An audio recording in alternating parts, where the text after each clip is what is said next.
예수께서 성전에서 나와서 걸어가시는데 제자들이 다가와서 성전 건물을 그에게 가리켜 보였다.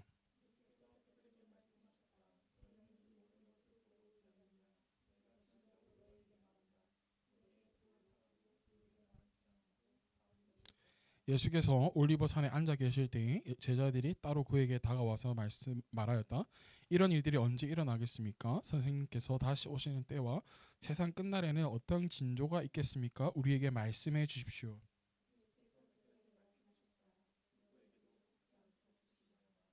많은 사람이 내 이름으로 와서 말하기를 내가 그리스도이다 하면서 많은 사람을 속일 것이다.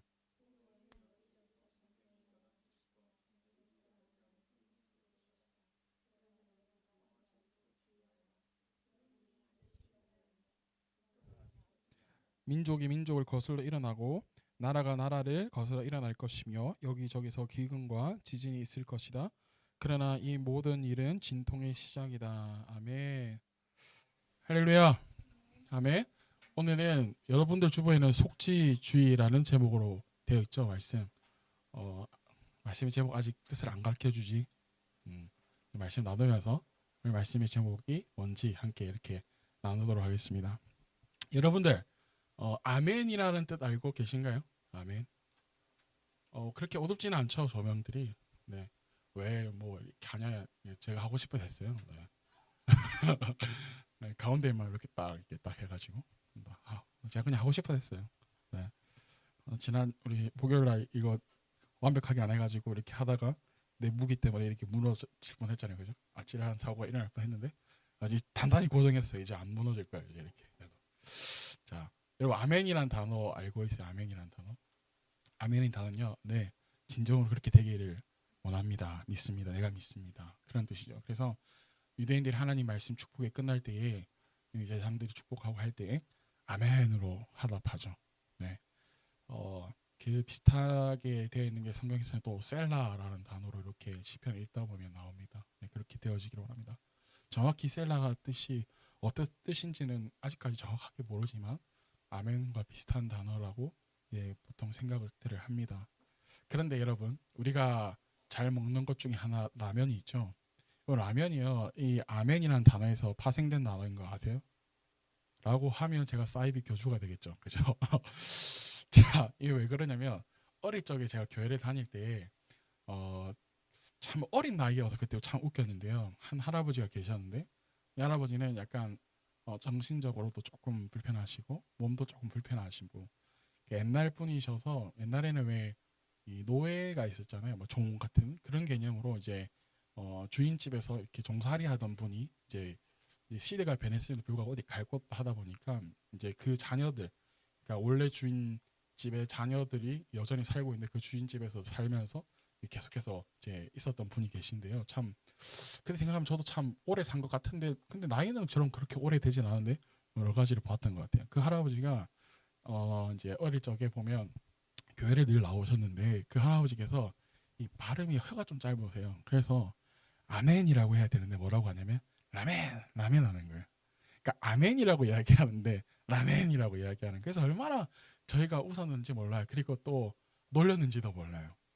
웃기다 보니까 어린 나이에. 그런데 우리의 신앙생활을 하고 제가 커가다 보니까 또 나이가 들고 철이 들다 보니까 오히려 그분의 순수한 신앙이 신앙의 경위를 표하게 된다고 할까요? 조금 불편하더라도 그 신앙의 그 순수함이 있었지 않나라는 생각을 하게 되었습니다. 그런데 뭐 아멘을 설사 라멘이라고 한들 뭐를 하고 한들 우리 신앙의 본질에 대해서는 영향 주지는 않죠. 그분이 비록 몸이 불편하고 정신이 우리와 같지는 못하더라도 그분의 신앙이 틀렸다고 잘못됐다라고 말할 수 없는 것처럼 어, 우리의 신앙의 본질을 지켜나가야 되는 것이 우리의 일이 아닌가라는 생각을 하게 됩니다. 오늘은 특별히요 종교개혁주의입니다. 종교개혁주의. 교회가 개혁되어져야 하는 때가 있었습니다. 16세기에요. 그리고 그때에 수많은 이제 이 천주교, 우리가 말하는 지금 천주교가 많이 쇠퇴하고 타락했죠. 화려해졌습니다. 그런데 교황의 주권이 굉장히 커졌습니다. 왕을 뭐 쳐낼 정도로 위세가 가득했으니까요. 면죄부를 팔기 시작했고요. 그러니까 성경은 또 그 교황과 그 밑에 있는 사람들만 읽을 수 있고 일반 사람들 읽지 못하니까 폐해가 일어나기 시작하는 거예요. 그래서 이제 밑에 있던 사제들이 종교 개혁을 일으킵니다. 그 대표적인 사람이 루터라는 사람이죠. 우리는 루터를 알고 있는데 루터뿐만이 아니라 칼빈이라든지 뭐 찌빙글이라든지 여러 사람들이 종교 개혁을 일으킵니다. 그러면서 성경을 번역하기 시작하는 거예요. 모든 사람들이 읽을 수 있도록. 그래서 이렇게 하는 가운데서 불이익을 당하는 경우가 많았습니다. 신변의 위협을 당한다든지 목숨의 위험을 받고 또한 이것을 인하여서 죽은 사람들도 있습니다. 그런데 그 사람들이 신앙만큼은 지키고자 했던 그 모든 사람들이 올바른 하나님의 말씀을 가지고 또한 그 말씀대로 살아가기를 원했던 신앙의 선배들이 있었기 때문에 지금 우리가 이렇게 하나님 앞에서 예배하고 찬양하고 말씀을 기초해서 나아갈 수 있는 그러한 토대가 마련되었습니다. 지난주에 교회 개척 3주년을 맞이해서 교회는 노아의 때와 같이 방주의 역할을 해야 된다라고 했습니다. 영혼을 구원할 수 있는. 그리고 수요일에는 예수님께서 특별히 성전에 들어가셔서 성전을 청소하신 그 사건을 다루면서 교회는 모든 이들이 뭐 할 수 있는 집이 되어야 한다? 기도할 수 있는 집이 되어야 된다라고 하면서 기도의 능력이 나타날 수 있도록 기도의 응답이 나타날 수 있는 그러한 곳이 되어야 된다고 함께 나눴습니다. 그렇죠? 오늘 본문에서도요. 예수님께서 교회 성전에 대해서 이야기를 하시는데 무엇에 대해서 이야기하시느냐? 성전에 올라가셔서 청소하신 사건뿐만이 아니라 이제는 성전이 돌 하나 남기지 않고 무너질 것이라고 이야기를 하세요. 성전에 돌 하나 남기지 않고. 여러분들 옆에 사람들 보고 한번 웃을까요? 하하하 이렇게 웃어볼까요? 네, 너무 경직되어 있는 것 같은데. 자, 그리고 이렇게 얘기합시다. 오늘 기적이 일어날 거야. 옆에 사람들 얘기합시다. 오늘 기적이 일어날 거야. 오늘 하나님의 은혜가 나타날 거야. 네. 그래가지고 이 유대인들에게는 특별히요 성전이요 자랑거리였어요. 자랑거리. 성전은요 하나님이 그들과 함께하는 상징이었거든요. 그래서 이들의 자부심이었어요. 그런데 그 성전을 가리키는 제자들에게 무엇라고 말씀하신 거냐면 돌 하나 남기지 않고 무너지겠다고 말씀하시는 거예요. 아니 무엇이 그렇게 잘못됐기에 성전이 돌 하나 남기지 않고 무너질 정도로 말씀하셨을까? 무너진다고 말씀하셨을까? 너무 작아서? 너무 오래돼서? 오늘 본문의 2절을 한번 보실래요? 마태복음 14장 2절 시작. 예수께서 그들에게 말씀하셨다. 너희는 이 모든 것을 보고 있지 않느냐? 내가 진정으로 너희에게 말한다. 너희도 돌 하나 돌 위에 남아있지 않고 다 무엇 할 것이다? 무너질 것이다 라는 거예요. 그러면서 2절에 보면 너희는 이 모든 것을 뭐 하고 있지 않느냐? 보고 있지 않니? 라고 말씀하시는 거예요. 개역개정에는 너희가 이 모든 것을 보지 못하느냐라고 이야기해요. 이 말이 뭐냐라면요. 수요일에 우리 이러한 말씀을 잠깐 나눴습니다. 교회 수많은 편의 기능들이 있다고 했습니다. 날이 가면 갈수록 더해진다고 했습니다. 뭐 화려한 조명들, 설교자의 스펙과 언변, 화려한 세션들과 화려한 찬양들, 뭐 그런 여러 가지 것들. 한국 교회가 부흥할 때 그러나 목회자의 스펙이 부족했어도 화려한 조명은 없었어도 희한 찬란한 뭐 악기 세션 찬양은 없었어도 말씀 하나하나에 그 목사님들의 삶이 묻어 있었고 또 촛불 하나 켜놓고 예배 드릴지라도 그들의 찬양에 진실한 고백이 있었기 때문에 또 그들의 간절히 부르짖는 그 기도에 부르짖음이 있었기 때문에 삶 가운데 하나님께서 함께 하셨고 응답으로 나타나셨다라고요. 오늘 본문에서 이 2절에서 예수님께서 말씀하시는 것은 이렇게 말씀하시는 거예요. 야, 지금 성전 밖의 모습은 화려할지는 몰라도 지금 저 안에서 일어나고 있는 일이 정말 무슨 일인지 몰라? 지금 저들의 상태가 저들의 신앙 상태가 어떠한지 정말 알지 못하겠니? 라고 말씀하시는. 그리고 제자들이요 예수님께서 이 말씀을 듣고 난 다음에 이제 단락이 바뀌어져요. 그럼 3절을 보면 이제 단락이 나누어지죠. 제목을 보니까. 근데 제목을 나눠보면 전혀 상관없는 것 같아요. 성전 파괴 이야기와 3절에서부터 시작되는 재난의 시작의 이야기, 마지막 때에 일어나는 재난에 대한 이야기와 관련 없을 것 같은데요. 왜 마태복음에 이렇게 배치를 해놨냐? 교회가 마지막에 어떤 것을 해야 하는지, 마지막 때 무엇을 해야 되는지 우리에게 말씀해주고 싶은 거예요.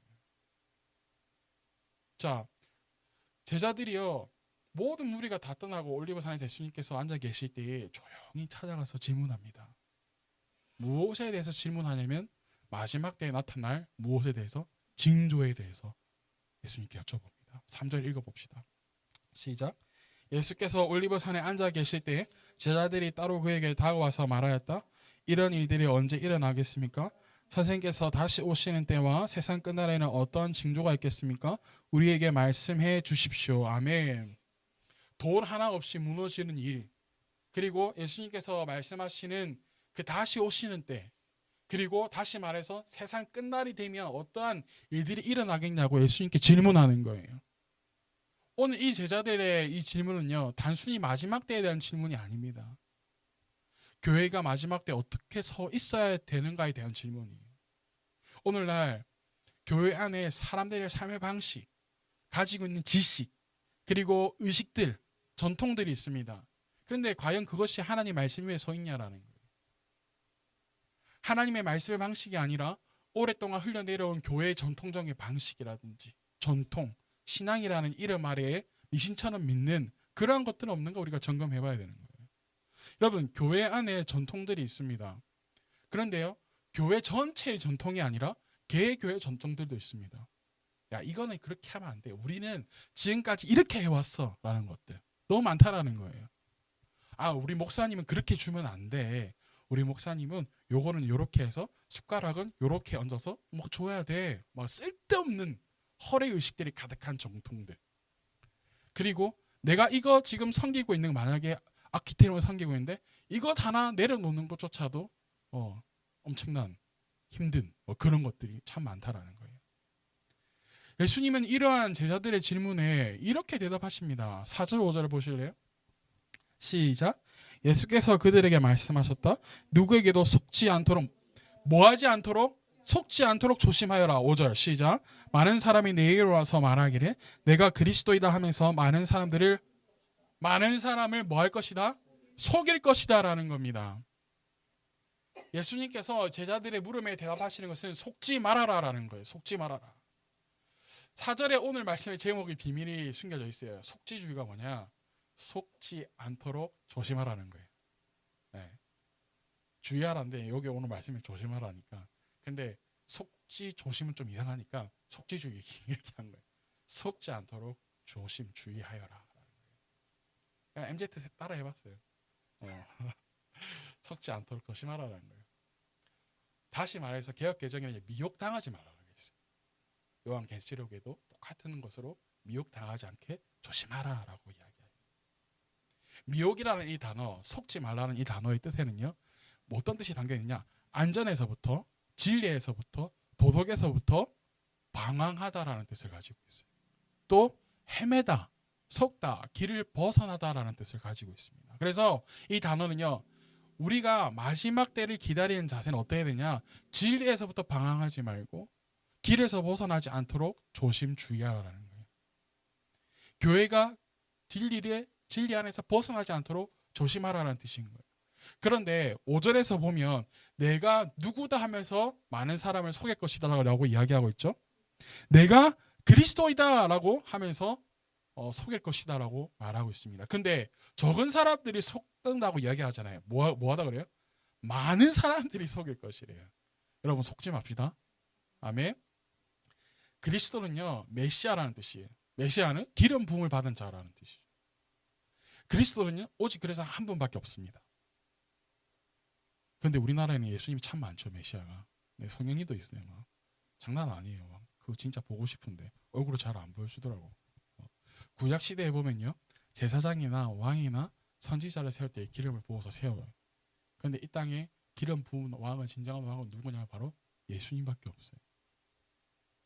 많은 사람들이 그런데 예수님 이름을 가지고서 예수님을 믿는 사람들에게 와서 예수님의 이름을 이용하면서 예수님을 믿는 교회에 들어와서 하나님의 말씀을 이용하면서 예수 그리스도의 그 복음을 이용하면서 나는 메시아다, 나는 그리스도다라고 말할 것이라는 거예요. 속일 것이라는 거예요. 즉, 많은 거짓 선지자가 나온다는 것이고, 또한 이것을 이용해서 수많은 믿는 자들을 속일 거예요. 믿지 않는 사람들을 속인다는 게 아니라 믿는 사람들을 속일 것이다라는 거죠. 여러분, 속지 맙시다. 아멘. 교회는요, 예수님께서 이 땅에 다시 오시기 전까지 뭐 해야 되냐면 예수님의 다시 오심을 준비해야 될 줄로 믿습니다. 그곳에 서 있어야 될 줄로 믿습니다. 그리고 몸된 성전인 우리들, 예수 그리스도를 믿는 성도들, 나 자신도 마찬가지일 줄로 믿습니다. 이러한 일을 감당하기 위해서 우리는 속지 않아야 되는 것이, 미혹당하지 말아야 되는 것이에요. 길을 벗어나서는 안 된다는 거예요. 여러분, 이번 주에 우리나라에서 지난주에 한 주간 굉장한 사건이 하나 일어났어요. 한 사람으로 인해서 모든 언론과 뉴스가요, 이 사람의 스토리로 완전 가득 찼어요. 뭐 마약 사건 때문에 난리이기도 했지만 마약 사건이 묻힐 정도로 한 사람이 스캔들이 났어요. 정청조인가? 그 남현희 씨를 속여가지고 한 사건 있잖아요. 아세요, 여러분들? 네, 그 사람이요. 와, 정말 대단한 사기꾼이에요. 파라다이스, 저는 뭐 알지도 못했는데 이번으로 인하여서 알게 됐어요. 파라다이스 뭐 아들이고 그 여자가 뭐 남자로 뭐 속이고 뭐 결혼도 뭐 2번 했다 그러고. 그래서 다음 주에 그거를 다큐멘터리처럼 만드는 게 나오는데 저 그거 꼭 보려고 해요. 너무 재밌을 것 같아. 정말 어떻게 이렇게 속일 수 있을까 사람들을. 그리고 우리가 잠시 타워다 제가 이야기했던 그 롯데타워 있잖아요. 거기 시그니엘에 살고 막 그 시그니엘에서 자기가 또한 무슨 강연을 열어가지고 나는 3억 이상을 받아서 컨설팅을 해주는 사람이다라고. 여러분, 시그니엘의 사람들이 뭐 바보 천치겠어요? 학벌도 좋고 막 돈 있는 사람들 아니에요? 그런 사람들 속일 만큼 사기꾼이 있었다고. 이번 주에 난리도 아니었어요. 그래가지고 제발 그 사람한테 찾아가 디스패치였나? 찾아가서 설득했다잖아요. 가족들과 함께 가서 이 속은 거다 하면서 사람을 하나 살렸대요. 디스패치가 사람을 매장시키기도 하지만 살리기도 하고. 이번 주에 보니까 우리는 속지 않도록 조심해야 돼요. 그런데 내가 정신을 잠깐 놓으면요, 속게 되어 있어요. 안 속을 것 같아요? 속게 되어 있어요. 교회가, 성도가 거짓에 속아서 넘어가는 일이 없도록 우리가 해야 될 줄로 믿습니다. 예수님은 다시 분명히 오실 것입니다. 이 이야기는요, 예수님께서 부활하시고 또 승천하신 뒤로 늘 있어 왔던 이야기예요. 그래서 늘 조심하라고 사도들이 이야기했고요, 늘 깨어 있으라고 사도들이 이야기했어요. 그러나 늘 교회 안에는 거짓 선지자들, 영적으로 미혹하는 자들, 유혹하는 자들 때문에 교회가 혼란스럽기도 했어요. 그래서 교회 안에 시끄럽게 하는 이 무리들이 있을 때마다 사도 바울이 그래서 조심하라고 우리에게 주의를 줬어요. 성경 한 구절 찾아볼까요? 데살로니가 후서예요. 데살로니가 후서 2장 1절에서 4절을 봅시다. 데살로니가 후서 2장 1절에서 4절. 자, 제가 가지고 있는 성경은 신약 성경 318페이지에 있네요. 데살로니 후서 2장 1절에서 4절입니다. 찾으셨나요? 자, 한 절씩 같이 읽어봅시다. 시작. 형제 자매 여러분,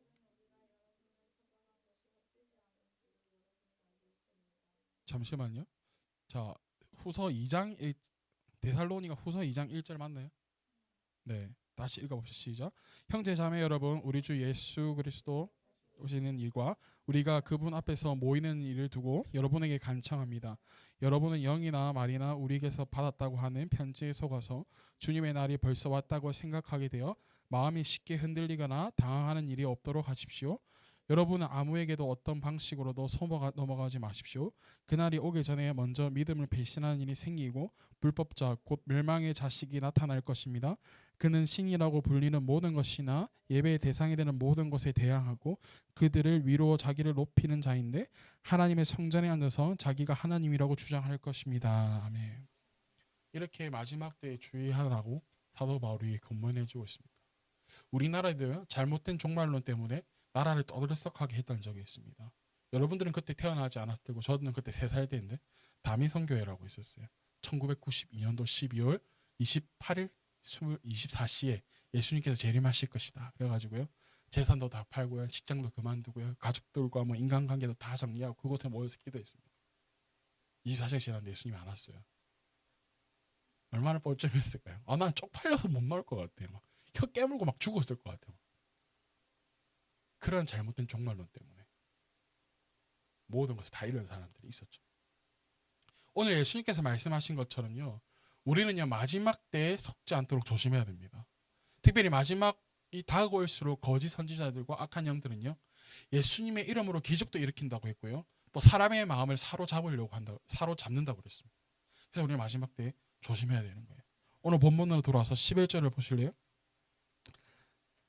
24장 11절 시작. 또 거짓 예언자들이 많이 일어나서 많은 사람을 뭐 할 것이다? 훌릴 것이다. 그래서 우리는 세상 끝까지 조심해야 되고 견뎌내야 되는 것입니다. 13절도 보실래요? 시작. 그러나 끝까지 견디는 사람은 구원을 얻을 것이다. 아멘. 우리는 끝까지 견뎌야 무엇을 받을 수 있는 거예요? 구원을 받을 수 있는 거예요. 세상을 승리할 수 있는 거예요. 마지막 때까지. 그래서 우리가 끝까지 신앙을 지켜야 하는 이유가 여기에 있어요. 또 42절을 한번 찾아보실래요? 42절 시작. 그러므로 깨어있으라. 너희는 너희 주님께서 어느 날에 오실지를 알지 못하기 때문이다. 우리가 왜 마지막까지 깨어있어야 되냐? 주님 오실 때는 누구도 알나요 모르나요? 알지 못해요. 그렇다면 누가 아시는 거예요? 오직 예수님도 모르는데 오직 하나님 아버지만 알고 계신대요. 성경 구절 읽어봅시다. 시작. 예수께서 그들에게 말씀하셨다. 때나 시기는 아버지께서 아버지의 권하로 정하신 것이니 너희가 알 바가 아니다. 아멘. 너희가 뭐 할 바가 아니다? 알 바가 아니래요. 우리는 마지막 때가 언제인지 모르기 때문에 여러분 숫자적으로 7년 남았는데 어쩌고저쩌고 그 말도 사실은 틀린 거예요. 오로지 너희는 뭐 할 바가 아니다? 알 바가 아니래요. 오직 그러니까 뭐 하라는 거예요? 마지막 때를 위해서 그냥 속지 말고 미혹당하지 말고 끝까지 견디라는 거예요. 아멘. 그래서 내 삶에 하나님의 말씀이 늘 함께 해야 됩니다. 왜? 속지 않기 위해서, 미혹당하지 않기 위해서. 하나님께서 늘 우리의 삶이 하나님 안에서 벗어나지 않도록 도덕적으로나 신앙적으로나 진리 안에서 벗어나지 않도록 강구해야 되는 것이. 그래서 시편의 이 고백이 우리의 고백이 되어지기를 원합니다. 우리 함께 읽어볼까요? 시작. 남들이야 어떠했든지 나만은 주님께서 하신 말씀을 따랐기에 약탈하는 무리의 길로 가지 않았습니다. 내 발걸음이 주님의 발자취만을 따랐기에 그 길에서 벗어난 일이 없었습니다. 아멘. 우리는 누구의 말씀을 따랐기에? 하나님의 말씀을 따랐기에. 할렐루야. 우리는 그 악한 무리의 길로 가지 않는다라고. 아멘. 우리는 주님의 발자취만을 따랐기 때문에 그 길에서 뭐 한 적이 없다라고? 벗어난 일이 없다라고. 우리는 그렇게 나아가기를 간절히 소망합니다. 사랑하는 여러분, 오늘날 우리는 많은 종교적인 유혹에 노출되어 있습니다. 사실입니다. 몇 년 전만 해도 이곳에는 뭐 이단들이 그렇게 없을 줄 알았습니다. 그런데 최근 들어서 굉장히 많죠. 신천지는 대놓고 도계동 저기 광장에서 뭐 수많은 사람들이 줄 서가지고 막 전도한다고 있고요. 북면 땅에는요, 그곳에 이단들이 얼마나 많은지요. 아예 현수막 걸어놓고 뭐 자기네들을 잘하는 거 자랑하듯이 걸어놓고 막 이렇게 하더라고요. 우리는 이 이단들의 유혹과 거짓 선지자들의 이런 유혹에 넘어가지 않기를 간절히 축복합니다. 이러한 유혹에 빠지지 않게 해서 우리는 하나님 말씀 성경의 가르침에 늘 바르게 이해하고 올바른 신앙을 갖는 것이 중요하다는 것입니다. 예수님께서는 분명 이러한 일들이 세상 끝날에 일어날 것이라고 이야기했습니다. 민족이 민족을 거스르고 또한 나라가 나라를 거스르는 일이 일어날 것이다 라고 이야기했어요. 여기저기서 지진이 일어나고 기근이 일어날 것이다 라고 말씀하셨어요. 예수님께서 분명 이러한 일들은 세상 끝날에 일어날 징조다라고 말씀하셨어요. 그런데 이러한 일이 일어난다고 해서요, 세상 끝날이 다 왔네 하고 나의 인생을 거기에만 너무 맞춰서 살아가지 말라고 이야기하시는 거예요. 예수님께 뭐라고 이야기하시냐면 이런 모든 일은 진통의 시작이다라고 이야기하세요. 8절 읽어보실래요? 본문의 8절 시작. 뭐 하다고요? 진통의 시작일 뿐이라는 거예요. 그러니까 세상이 다 끝난 것처럼 그렇게 생각하고 살아가지 말라는 거예요. 모든 거 다 그냥 해놓고 살아가지 말라는 거예요. 왜? 이건 이제 시작일 뿐이라는 거예요. 그래서 마지막 때일수록 우리는 더 견디고 버티고 나아가야 된다는 거예요. 아멘. 그래서 예수님께서 말씀하신 속지 않도록 조심하라는 말은요, 두 가지 의미로 이야기할 수 있어요. 첫 번째는 뭐냐면 거짓 선지자나 사이비 종교에 속아 넘어가지 않도록 조심하라는 뜻이에요. 두 번째는요, 세상의 혼란과 어려움 속에 흔들리지 않도록 조심하라는 거예요. 첫 번째 의미로서 거짓 선지자나 사이비에 흔들리지 않도록 조심하라는 것은요, 예수님께서는 세상 끝날에 많은 사람들이 예수님의 아까 뭐라고 그랬어요? 이름으로 한다고 그랬죠. 내가 그리스도라고 이야기한다잖아요. 그래서 사람들을 속일 것이래. 그런데 믿는 사람들을 속일 것이래. 이들은 자신들이 그리스도라고 주장하고 사람들을 미혹하고 혼란에 빠지게 만들어요. 따라서 우리 이러한 거짓 선지자나 사입이나 이단 종교에 넘어가지 않도록 주의해. 우리 두 번째, 거짓 선지자나 사이비 종교가 문제가 뿐만이 아니라 예수님께서 세상 끝날에 전쟁과 기근과 지진과 같은 일들이 일어난다고 했어요. 그러한 혼란과 어려움 가운데서 우리는 흔들리지 않도록 조심해야 되는 거예요. 지금 수많은 전쟁이 일어나고 있습니다. 그런데 아직까지 감사하게도 아직까지 우리는 아직 먹을 것이 풍족해 보입니다. 그러나 곧 기근이 올 겁니다. 우리가 그 기근의 때를 준비해야 돼요. 이런 혼란과 어려움 속에서 사람들이 두려움과 낙담에 빠지지 않도록 우리가 늘 깨어 있어요. 깨어 있어요. 오늘날 우리는 예수님께서 예언하신 종말의 징조들의 눈에서 우리가 보고 실제로 목격되고 있어요. 그런데 그 전쟁과 기근과 지진, 그 같은 어려움이 전 세계적으로 일어나고 있어요. 이러한 혼란과 어려움 속에서 우리는 예수님의 말씀을 기억하고 흔들리지 않는 믿음을 지켜나가야 하는 것이 우리에게 필요하다라는 것입니다. 특별히 종교개혁주일에 이 말씀을 생각해보면 종교개혁가들은 이러한 혼란과 어려움 속에서도 신앙을 지켜나가기 위해서 노력했다라는 거예요. 그들은 거짓 선지자, 거짓 가르침에 속아 넘어가지 않도록 신앙이 사변화되어서 종교화되지 않도록 성경을 깊이 연구하고 오직 하나님 말씀에 순종하기 위해서 노력했다라는 것입니다. 오늘날 우리도 종교개혁가들의 신앙을 본받기를 간절히 소망합니다. 혼란과 어려움 속에서도 신앙을 지켜나가기 위해서 교회를 지키기 위해서 우리는 노력해야 됩니다. 하나님 말씀을 그래서 깊이 묵상해야 되고 오로지 하나님 말씀에 순종하는 삶을 살아가야 될 것입니다. 우리는 세상의 혼란과 어려움에 흔들리지 않는 믿음을 소유하는 여러분들 되어지길 예수님을 축복합니다. 그래서 다음과 같이 5가지로 제가 정리해봤습니다. 우리가 흔들리지 않기 위해서 늘 기도와 말씀이 내 안에 머물도록 하나님과의 깊은 관계를 맺으라. 하나님과의 깊은 관계. 여러분, 그래서요, 하나님과의 깊은 교제와 깊은 관계를 맺는 사람들은요, 어떤 것에도 흔들리지 않는 거예요. 여러분들, 사람들이 위로해 주는 말, 사람들이 칭찬해 주는 말은요, 그때뿐입니다. 잠깐 위로받을 수 있습니다. 근데 내 안에 진짜 내면적인 이유는요, 치유하지 못해요. 오로지 누구만 해결해 주실 수 있는 거예요? 하나님만이. 그리고 두 번째는요, 교회 공동체에 참여하여서 서로의 믿음을 함께 세워나가고 격려해 나가야 되는 거예요. 우리가 여기에 우리 청년들도 있고 권사님도 있고 목사님도 사모님도 있습니다. 우리가 서로를 격려하고 서로 나오지 않은 친구들 돌아보며 또 챙겨나가는 그러한 믿음의 연합이 필요하다라는 거예요. 또 세 번째는 교회 공동체에 속한 우리 다른 성도들과 함께 옆에 있는 사람들과 함께 믿음으로 지켜나갈 수 있도록 함께함이 필요하다. 함께함. 여러분, 요즘에는 다 개인주의입니다. 교회 안에서도 개인주의가 얼마나 많은지 몰라요. 교회만 왔다 그냥. 근데 우리의 믿음이 굳게 서고 지켜지기 위해서는요, 함께 나눔도 필요하고요, 함께함이 필요한 거예요.